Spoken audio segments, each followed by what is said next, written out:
Valérie Delaunay, je suis démographe à l'IRD et au laboratoire Population, Environnement, Développement qui se trouve à Marseille. Je suis en affectation à Dakar actuellement.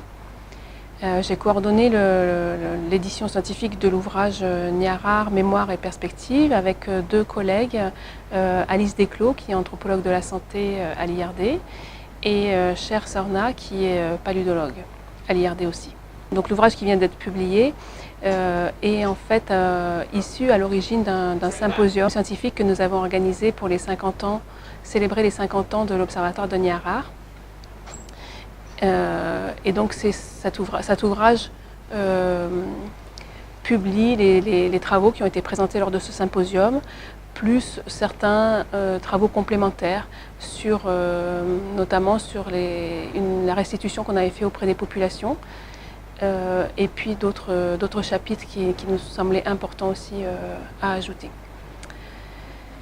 Que dire? Donc cet ouvrage, le contenu de cet ouvrage raconte l'histoire de Niarar, de cet observatoire de population, depuis ses origines, depuis les premières enquêtes qui ont été menées par Pierre Cantrel dans les années 60. Et puis cet ouvrage donc, montre la succession des programmes qui se sont développés sur ce terrain, montre comment ce terrain a évolué aussi en termes de limites géographiques, en termes de méthodes, etc.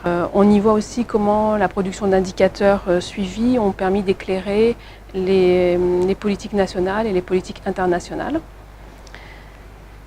Cet ouvrage discute aussi des questions éthiques qui sont notamment particulières à ce type de terrain, puisqu'on a une présence soutenue et régulière auprès des mêmes populations. Et donc il y a des enjeux qui sont très particuliers. Et enfin, cet ouvrage permet de resituer l'Observatoire de Niarar dans le contexte national et international en termes de production de données, notamment par rapport aux enquêtes nationales existantes ou au recensement de population, mais aussi par rapport à la recherche internationale en santé et en environnement. Et donc, au final, cet ouvrage permet de comprendre aussi les intérêts d'une observation suivie sur le long terme.